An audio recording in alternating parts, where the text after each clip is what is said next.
All right. I think we'll go ahead and get started here. And if you're coming in and joining us, welcome. My name is Matt. I work at the Tillamook Forest Center, and welcome to our Tillamook Forest Center first ever online Zoom program. We're really excited.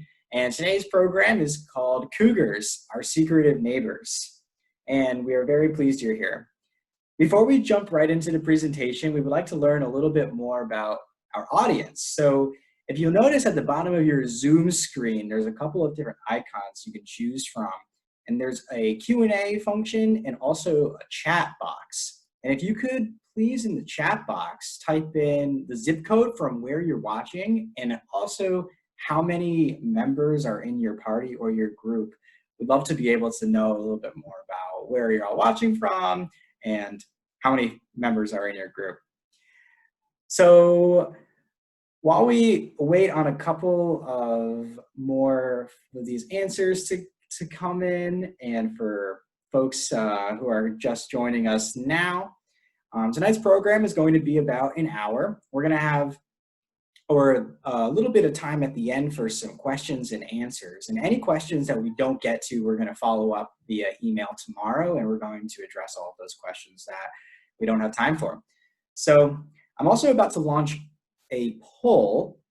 In a minute here, you're going to see a poll pop up on your screen, and we're curious to see if you've been with us before, if you've attended a program at the Tillamook Forest Center or not. And you're going to see that poll launch just shortly. So bear with me for 1 second here. And the poll should be on your screen now, and you should be able to see the question. Have you been to the Tillamook Forest Center before? With the choices, yes, but not attended a program, no. Yes, and attended a program, and no, first time. So it's especially if this is your first time, welcome. It's really exciting to be able to connect with our visitors online during this pandemic. And for those of you who are new to the Tillamook Forest Center, we are located just 22 miles east of the town of Tillamook in the heart of the Tillamook State Forest. And due to the pandemic, unfortunately, we are unable to be offering programming at our award-winning facility. So we have switched to online programs via Facebook. And you can see all of our programs on the Tillamook Forest Center Facebook page and on YouTube, where you can find short videos, activities, things to do while we're all home during this pandemic and during our closure, and as well as our scheduling of events. So you can visit these pages anytime. And this event will also is being recorded and will be posted to YouTube within the week. So speaking of Q&A and questions, and by looking at our poll, let this go on for maybe a couple more, maybe 30 seconds here. Looks like we got some data generated, which is really exciting, and we'll be excited to share that. But speaking of Q&A, if you have questions, please go ahead and put those into the Q&A box. And I've already seen some awesome questions, which we're really excited to answer. So if you have any questions throughout the program, go ahead and put those into Q&A, and we'll have maybe 10 or 15 minutes at the end for our presenter, Luke, to address some of those questions. So briefly, we are trying to keep these programs free of cost to make them accessible for all. You are in a place or position where you can provide a donation. You can make a donation with our nonprofit partner, the Tillamook Forest Heritage Trust, and we'll go ahead and put that link where you can make a donation in the chat as well. So any amount helps, even $1 or $2 helps maintain these awesome programs so that we can continue to do this and connect with our forest visitors. Awesome. I'm going to go ahead and end the polling. And without further ado, I'd like to present our guest speaker for today. So our guest presenter is interpreter, educator, and naturalist specialist Luke Wall from the Tillamook Forest Center. And Luke, I'm going to go ahead and I'm going to stop sharing my screen here. And I'm going to hand it over to you, and it is all yours. All right. Well, thank you so much, Matt. Thank you, everyone, for coming today. This is exciting. This is our first Zoom webinar that we've done, which is one of our programs from that we do up at the center, and so kind of modified to be able to kind of present it to you all virtually. So I'm just going to imagine you're all standing here in front of me.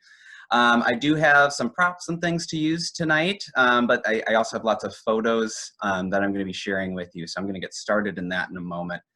It should take about a half hour, and then we're going to have some extra time there for those questions at the end there. So if anything comes up, feel free to put it in the Q&A just like Matt said, and we'll try to get to it at the end. Like many of you, I am working from home right now. So this is, you may hear some sounds such as dogs in the house here that might bark. So I apologize for that. I tried to quarantine them to their own areas. All right, so I'm just gonna get on started here. Let's see, there we go. All right, so again, just very excited to have you all here. Tonight, we are going to be looking at the fascinating world of cougars, our secretive neighbors.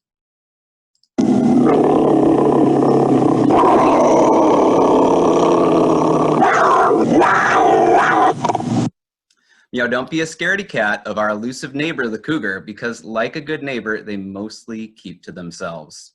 Our feline neighbors are powerful and wild and often misunderstood.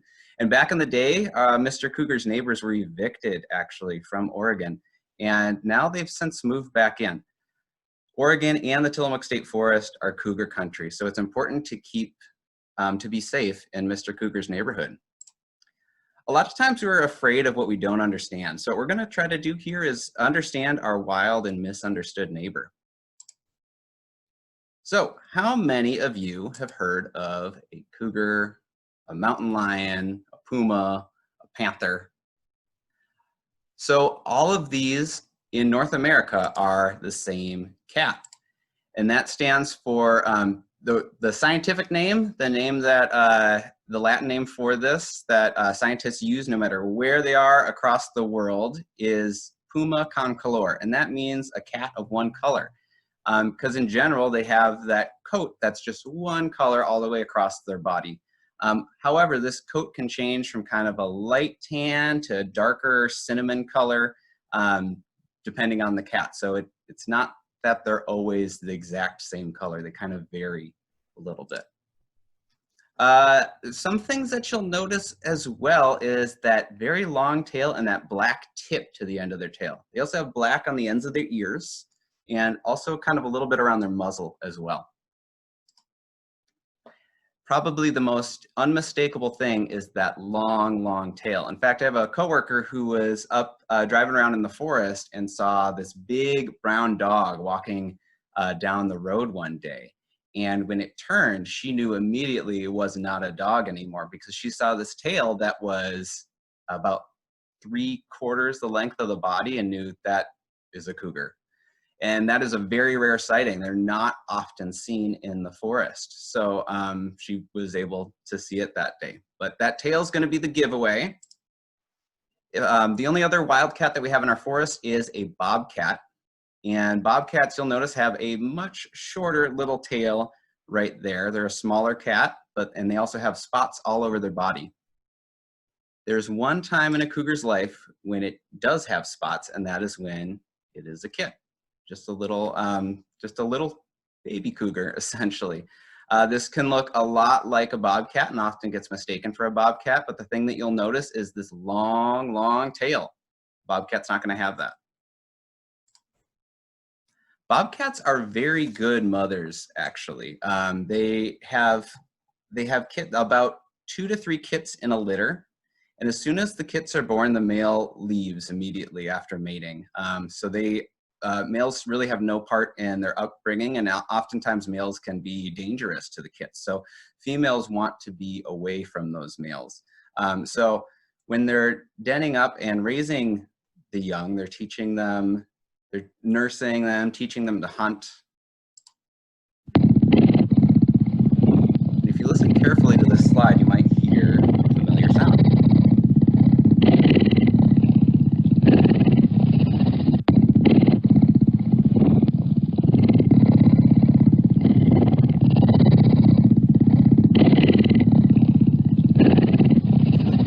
cougars do purr just like domestic cats do.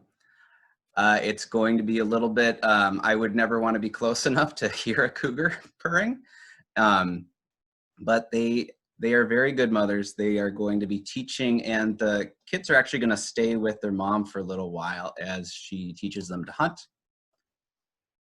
They, as they get older, they're actually going to start traveling around to different spots. Males usually have to travel a lot greater distances than females. Males' territory can be up to 100 square miles of hunting grounds, and they can't overlap with other males. And so it can be kind of a tough world, especially if you're a male cougar out there. You need to spread yourself out. Whereas female cougars can overlap their territories a little bit, and they have smaller territories, more around 660 square miles. And I'm not sure if I said that properly before. Males have a territory of about 100 square miles. I don't know if I said miles before. So anyway, they are traveling around trying to find their own hunting grounds. They need lots of space because their prey are pretty big as well, and they need to have enough area to be able to hunt for those. So once they are full grown, once they have been out in the wild for a while, they'll keep on growing and growing, and if they're successful, they'll make it to the stage where they are full grown adults. Males can be 8 feet long, 150 pounds. Females are a little bit smaller, about 7 feet long, about 90 pounds. And so kind of in order to show this, I actually want to kind of share something with you. So I'm going to stop the screen share because I have right here next to me an actual cougar pelt. You can see right there. Got the black tips to its ears. And this one has some claws intact still, which are really, really sharp. They're super hard to see. You might not be able to see that claw right there, maybe against my, yeah, very, very sharp. I want to show you how big this is. So I'm going to back up a little bit.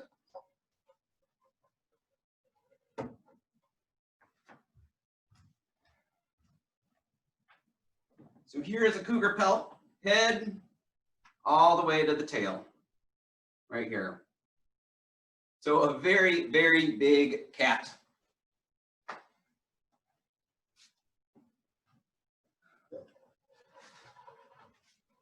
The unfortunate thing is I really wish I could have y'all in person so that you can feel the pelt. So it is very soft. I'll let you know that. All right, so we're gonna jump right back in here. All right, so even though we might not be able to see cougars in the wild, since they're so secretive, they're really good at hiding from people. They are, we can often see their tracks in the forest. And there have been tracks spotted up at the Tillamook Forest Center before. I'm not sure if anyone's ever seen one around the Tillamook Forest Center, although we did get a call from a gentleman a couple of years ago that he was driving on Highway 6 at night and saw one cross the road, but never during the day. We haven't gotten any reports as far as I'm aware. So tracks of a cougar. They have 4 toes, and they also have 3 lobes that you'll see at the bottom of the pad, both the front and the hind. So with these tracks, they look a lot like dog tracks or wolf tracks, coyote tracks. So the big difference that you're gonna see between a dog track and a mountain lion track is the claws, really. The dogs will have claws, wolves have claws, just like if anybody has a dog at home, their claws are always out, where if you have a cat at home, you might know that a cat can retract its claws into its paw. And so when it's walking around, it does not have those claws out, so it's not gonna make an imprint in its track. Another thing that you'll kind of notice is if you look between the, kind of between the toes of a dog, there's kind of this W shape that is formed. So you can say W for wolf. Whereas with a cougar or mountain lion, you can kind of see more of this M shape, and that's kind of caused by the kind of the indentation at the top of their pad there. So M for mountain lion. So cougars are incredibly powerful animals, and they're ideal hunters. They're actually built very strongly for hunting. So I'm going to go into some of those adaptations that they have as well. They have amazing eyesight. They can see really well in low light conditions. However, they can't see color. They are very, very good at seeing motion. And so some of you have probably seen maybe an animal like a rabbit or a deer. You've noticed it and it just freezes, it stands still. And so we often think of a deer in the headlights in the middle of a road. What it's doing there is a lot of these animals are trying to freeze and stop because sometimes they can be very, very well camouflaged until they move. That's when a predator might be able to pick up on kind of what they're seeing, what they're watching there. So that's often where that response comes from. Another, other than their eyesight, another big adaptation are those teeth that they have. Cougars have these really strong teeth. So I'm gonna kind of jump out again here so that I can show you a cougar skull. This is actually a replica skull, not a real one, but it is very, very realistic. And they have those big, big teeth. Most people notice these front canines that are right here in the front. Really big, strong, meat-tearing teeth. But also look at the molars here. They're very sharp. And maybe you can kind of feel your molars, the teeth in the back, and kind of how they're a little more flat. There's some bumpy parts to it, but it's much flatter. Whereas these are really, really sharp. And when they close their jaw, it's a scissor motion that can slice right through meat, just like a scissors. So that's how we can tell they eat meat. They really don't eat plants. It's just meat that they're going to be eating. The other thing about a cougar skull, which I think is pretty neat, that I like to show, is this ridge right at the top. This is called a sagittal crest, and it's a muscle attachment point for their jaw muscles. So there's a muscle that goes from the jaw all the way to the top of their head. And because this crest is so big, we know that it is a big, strong muscle. And that's their jaw muscle, which bites down with a really strong force. And you have jaw muscles too that you can feel. They don't attach all the way to the top of your head. Your brain's too big. We don't have a crest in there. And so you can actually feel it if you go up from your jaw onto your temples, soft spot right behind your eye, and try opening and closing your jaw. You can probably feel it. So that's your jaw muscles, and you have little baby muscles which go from here all the way up to maybe here-ish. Not very strong compared to a cougar. So cougars definitely have very, very strong teeth, which they use for hunting. All right, I'm gonna go right back into the slideshow here. Let's see our cougar. Big teeth. Another adaptation is camouflage. I'm not sure how many of you saw the second cougar, the young cougar in this image.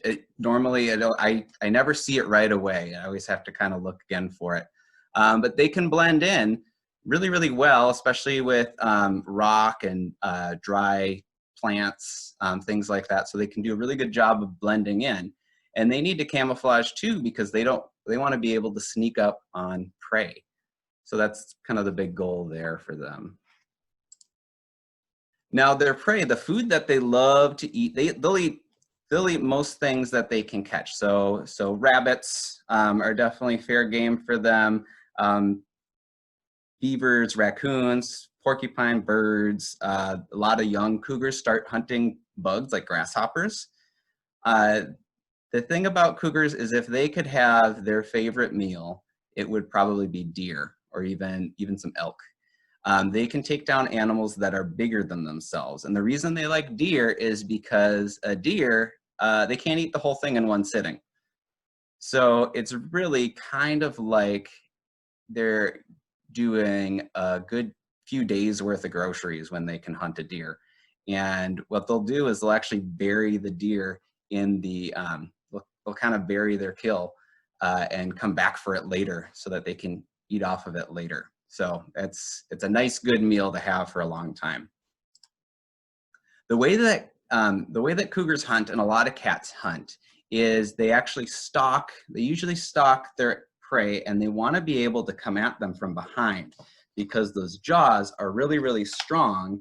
And if it can get a good bite right down on its neck, it can snap and break the neck just like that in a really quick motion so that it kills the animal right away really fast. And that's how they're able to often kill animals that are much bigger than them, because it can just be a very swift motion. They're kind of like ninjas. So once they've gotten their prey, they'll eat off of that prey for a while, and they might bury it, come back for it later. Cougars tend to be pretty solitary animals. I don't know if anybody has cats, but a lot of times they like to kind of have their own space, and it's often what we think about. But there's been really recent observations in the field that scientists have found that some cougars will actually share their kills with other cougars. Usually probably sharing between females. Males don't really like to share, but it's they're not eating at the same time together. They'll just leave, and then another one will come in and eat off of it, and they're not necessarily defending it from each other. So sometimes they can help each other out, which is pretty cool. So where are you going to find good cougar habitat in the Tillamook State Forest? Well, it's going to be the places that are going to have deer and elk there. And one of the best types of forest is a regeneration stand. So this is an area of the forest that was recently harvested and replanted with trees. There's actually Oregon law that says you have to replant clear cuts within a couple years to ensure that it's going to grow back into a forest. And so these plants are growing up. They're nice and small. Those needles are nice and tender and good eating for deer and elk. And it also allows them to gather in kind of larger numbers and watch for predators. Now, the best place for a cougar is going to be right on the edge of these openings in the forest. And that's often they're going to stalk their prey in those areas. So these regeneration stands are good for deer and elk, and they're also good for cougars that feed off of them. So the Oregon Department of Forestry manages our Tillamook State Forest to have lots of different types of forest structures. And one of those is the regeneration forest. So we want to have a certain percentage of this type of forest in our state forest here. So this historic photo here kind of brings us to our next section here, where we're gonna kind of look at how our cougar neighbors were once evicted from the forest, but legislation and management really kind of allowed these cougars to move back in. And so there was once actually a bounty on cougars in the forest. As European American settlers came to the area, many were afraid of big animals like cougars, bears, wolves that were in the forest. And there was actually, you could get paid by the government to hunt cougars. It was about $10 initially if you brought in a cougar pelt, about $2 for bobcats. Later on, over time, you could get $25 for a cougar pelt. And this really kind of brought the cougar population down in the area. Some of the people that lived in the forest include Alice and Walter Smith.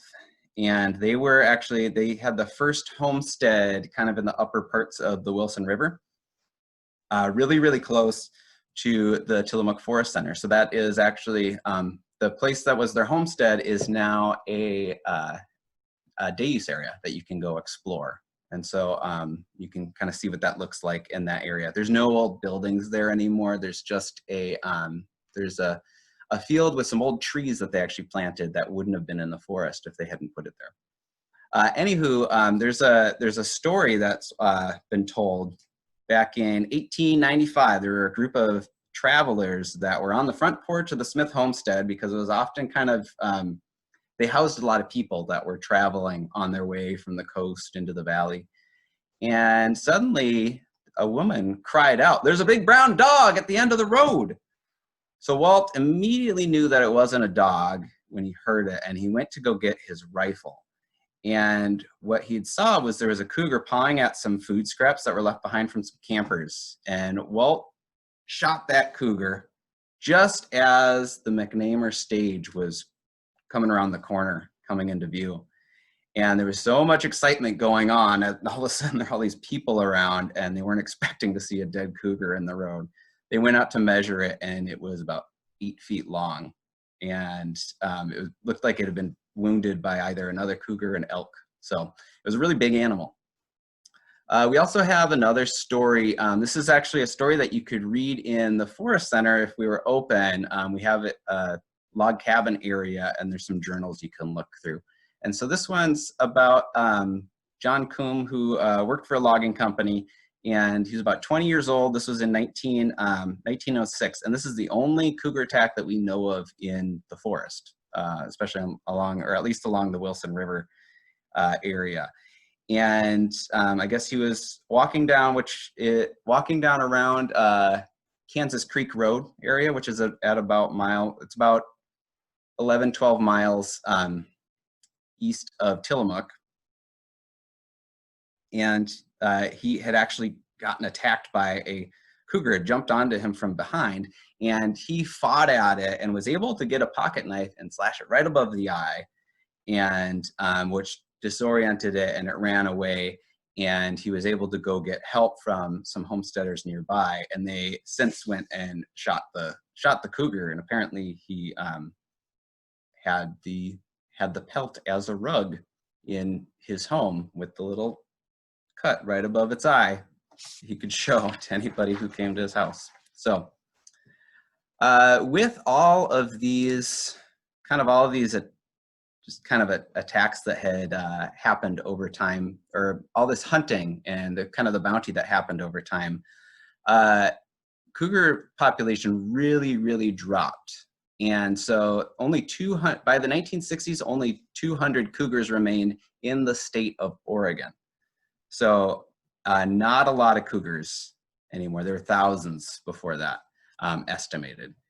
So in 1961, the Oregon legislature repealed that bounty system, so you could no longer get paid to hunt cougars anymore. And then in the late 60s, cougars were completely protected, and their status actually changed to a game animal in 1970. And so they have since then have been regulated by the Oregon Department of Fish and Wildlife. In 1994, a law was passed in Oregon that banned hunting with dogs. You no longer hunt with dogs. Essentially what would happen is dogs would chase a cougar, it would run up into a tree, and the hunters would shoot the cougar out of the tree. So hunting is still allowed in Oregon, but not with dogs anymore. Currently, they are managed and protected still by the Oregon Department of Fish and Wildlife. They manage the population, are in charge of giving out a certain number of hunting tags over throughout the year. However, their populations have really rebounded, and they estimate their numbers to be over 6,000 in Oregon, which I hear is possibly more than were estimated to even be in the state before the bounty began. So they have since come back to our area, and now basically all of Oregon is cougar country. There are some areas that you can go to that have higher concentrations of cougars than others, but they are all over, really all over Oregon, and there's plenty of stories of cougars coming into people's yards in certain areas as well. And so just keep in mind that we're in cougar country, and it's just important to keep safe in Mr. Cougar's neighborhood here. So let's see. There unfortunately has been a fatal cougar attack in Oregon, only one that has been recorded. And it actually happened recently in 2018 in the Cascades. However, you have a better chance of getting struck by lightning than getting attacked by a cougar. It's super duper rare to be attacked by a cougar. However, it's still important to pay attention when you're going hiking in the forest. You're going out and about because you are in cougar country. So let's first talk about kind of reducing your chances. So some things that you're going to do when you're going out in the forest is just make sure that you're not hiking alone. So stay together with a group, stay within sight of each other. And so that means not letting kids run ahead, so that you're all sticking together. Another thing is if you live in a rural area, don't feed your pets or your wildlife outdoors, because that can attract cougars to an area. So make sure you bring those kind of pet foods and pets in at night.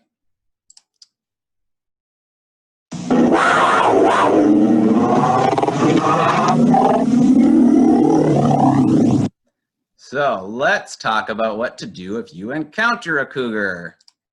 And for this, I'm going to use a cougar. So first thing, if you are in the forest and you somehow encounter a cougar, you see a cougar, it is right there in the middle of the trail. What you're going to do is make sure, the big takeaway, if you could sum all of this stuff up, is do not run. Do not run and don't act like prey. You want to make sure that you are not acting like something that they hunt. So if a cougar, you see a cougar, you're looking at it, not gonna run, I'm gonna slowly back away. So walk backwards. Do not crouch down. Do not turn your back on it. Maintain that eye contact with it the whole entire time, which is gonna be really scary. Talk to it firmly, stand your ground, be strong, use a firm voice as you talk to it. You stay there, cougar. I'm sorry I came into your space. I don't want any trouble. I'm gonna back up, leave this space to you, and we're gonna leave each other alone. Other things you can do is, especially if the cougar seems to be getting closer, is make yourself bigger if you can. If you have a jacket, put it above your head, make lots of noise. You can clap, you can bang on your water bottles, all sorts of things to try to scare off the cougar a little bit as well. Remember, try not to act like prey. And if, for some unfortunate reason, the cougar attacks, fight back with everything you have. There are lots of stories of people fighting back. There's a story of John Coombe that had a knife on him, but there are stories of people taking their mountain bikes or helmets or anything that they can just to beat back at the cougar. Because remember, they're not expecting a fight back either. So do that. There's lots of stories of people surviving a cougar attack because they did fight back. So let's just recap here. And there we go. So things to do if you encounter a cougar. Don't run. Please don't run. Back away slowly. Don't turn your back or crouch down. Stay calm, which I know is a really hard thing to say when you're face to face with a cougar. Stand your ground, speak in that firm voice, maintain direct eye contact, raise your voice, be really loud, and then just make yourself look large, clap your hands, all that type of stuff. Again, fight back. So that said, just remember how cute those cougars are. It's really unlikely a cougar attack is ever going to happen, but you just make sure that you're staying safe. And we go over that stuff because we want to make sure that you know what to do in case it happens. A lot of people are curious about that. But otherwise, these are really remarkable, awesome, wild animals who really deserve our respect. And so just remember that this is cougar country. They're our neighbors. Like a good neighbor, they mostly keep to themselves. They're wild animals. They're often misunderstood, and that we once actually evicted them from the forest and from most of the state, and since then have protected them so that they can come back here. And now Oregon's cougar country, and we just need to learn how to be safe so that we can coexist with our cougar neighbors. So I want to thank you all for coming and attending the Cougar program here. We are going to do, I think, some Q&A in a moment here, so I'm going to pass it on back to Matt. So let me stop this share, and we're good to go. Awesome. Thanks, Luke. Thanks for that amazing presentation. So we got some really great questions, and I've been monitoring that, so we can go ahead and take a look here. So our first question is Bryson, who is 8, is curious about cougars and the lynx, and if you could know how a lynx compares to a cougar. How a lynx compares to a cougar? Yeah, so size-wise, I don't know the exact size of a lynx. Lynx are not in. I don't know if there are lynx in Oregon. I know that they're not. I know for sure they're not in the Tillamook State Forest, but I think they are an even more northern species. So maybe more towards Washington State or Canada even. They look a lot like bobcats, and they're bigger than bobcats, but they're not as big as a full-grown cougar. So I am not exactly sure how big they are. Just off the top, I'm just thinking size-wise, comparatively, they might be maybe top out at 70 pounds or something like that. But I don't want to. Whereas a cougar, a full adult male cougar, can be 150 pounds. So I don't want to say too much there. You might need to do a little bit more research to find those. But yes, they are smaller. Lynx are smaller than cougars, but bigger than bobcats. I hope that answers. Is there any other part of that question? That was it from Bryson. But Bryson, we'll shoot you an email too. Okay. Yeah. Let's see. We had a question about pumas and bobcats. Which one tends to be a good mother? Which ones tend to be a good mother? Yes. Yeah, well, I know that cougars are really good mothers. I haven't done a whole lot of research on bobcats, but I would imagine possibly pretty similar. So I'm not exactly, that's a really good question. And I'm not sure if it comes to who's a better mother, you might have to ask their kids. I'm not sure. Yeah, I was gonna say. We got more awesome questions coming in. There's a couple of questions. I know we're running short on time. I want to make sure that we can get to everything. But one question is, do you know if a cougar would eat grass for an upset tummy, kind of like maybe your puppy does? That's a very good question. If cougar would eat grass for an upset tummy, I'm not exactly sure. I think that's a very good question. I know that there are quite a few animals. I know that coyotes, although they eat a lot of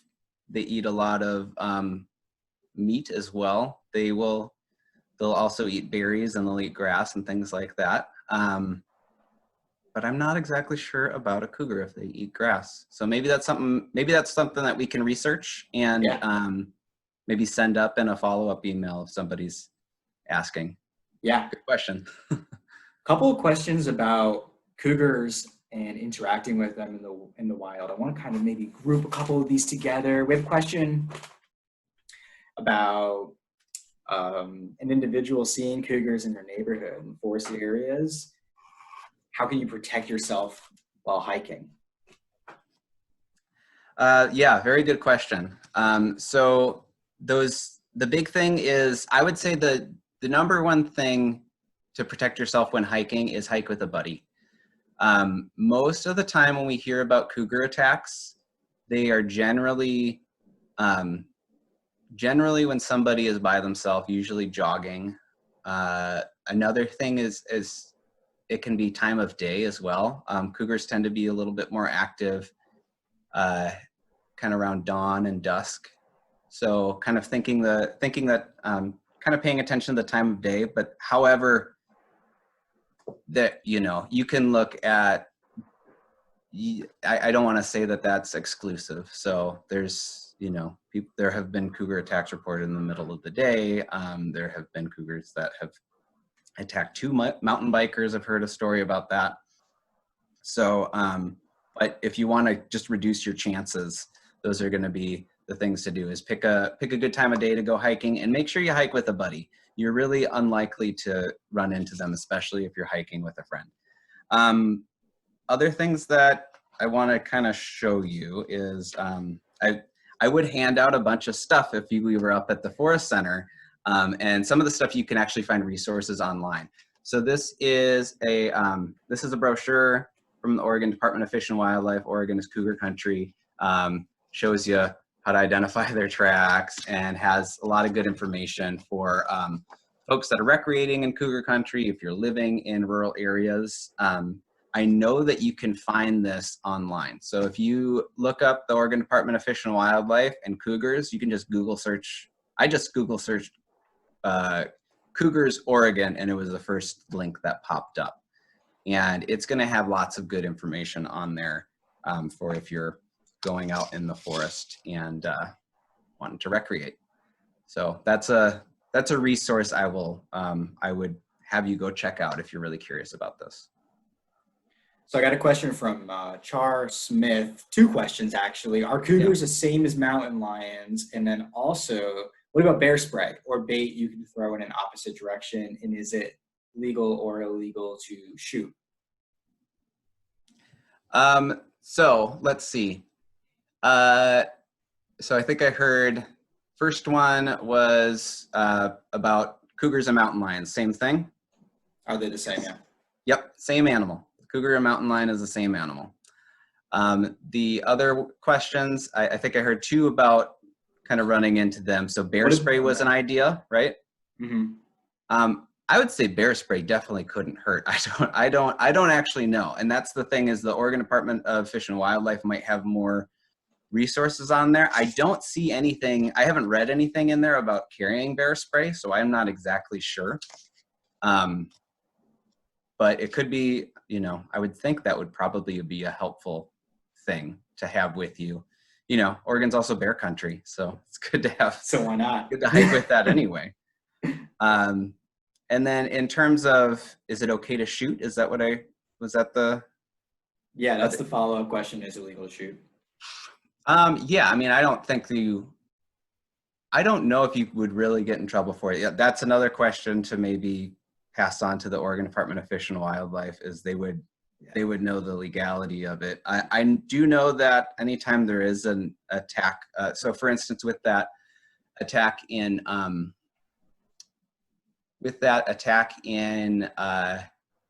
2018, that cougar was found and then killed. So, and that often happens whenever there are animals that have been problems, usually with livestock. So if they're killing cattle or sheep or something like that, and it's been identified this cougar is a problem or this wolf is a problem, oftentimes they get too dependent on something, and so those animals are often euthanized by the usually the managing department, so Fish and Wildlife. So Luke, you got time for two more questions real quick? Oh, absolutely. Okay, so we got, this is really interesting from Karen Walter. Ranger told me in the Willawas that some have tried wearing Google eyes on the back of a hat to help prevent an attack. Is this anything you've heard before? Wow, that's a really good idea. I mean, so one of the things is maintain eye contact, right? Right. And so there is that's actually a really interesting idea, because if you're maintaining eye contact, it knows that it can see you, and if you have it on the back of your head, then it would, because cougars basically are trying to get to the back of your head, back of your neck. So that would make sense. I've never heard of that. That's a really good idea. Thanks for sharing that, Karen. I think that's a pretty cool idea. And then you get to have fun decorating your hat too. Yeah. On the same note, and I think our last question for tonight, question from Katie's kids: How long are their teeth, and how long are their claws? Oh, that's a good question. All right, so yeah. I'll just kind of look at the one that I have here. So the longest tooth, and this is I think this is a pretty big sized cougar too. I wouldn't think that it would get too much bigger than that.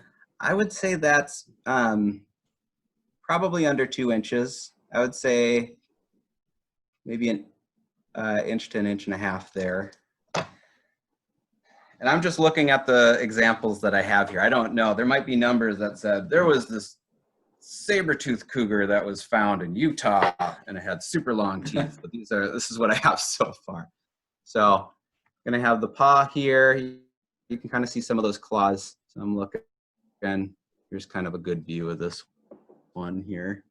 I don't know how good my camera is for you to be able to see, but this is a little smaller and it's also curved. So, you know, I don't know how you measure the curve necessarily, but this to me is looking a little bit more like an inch, which is pretty long. If your fingernails grew out to an inch, that'd be kind of scary. Yeah. But yeah, that's a good question. And these, even though this animal's dead and that I have the pelt from, these claws are still really, really sharp. I could still pretty sharp, huh? probably climb a tree with them. Well, so, very good question. Thank you. If anybody has any other questions, you know, you can always shoot us an email. And before we get everybody out of here, in the interest of time tonight, I want to share a little information about some of our upcoming programs. So I'm going to go ahead and share my screen.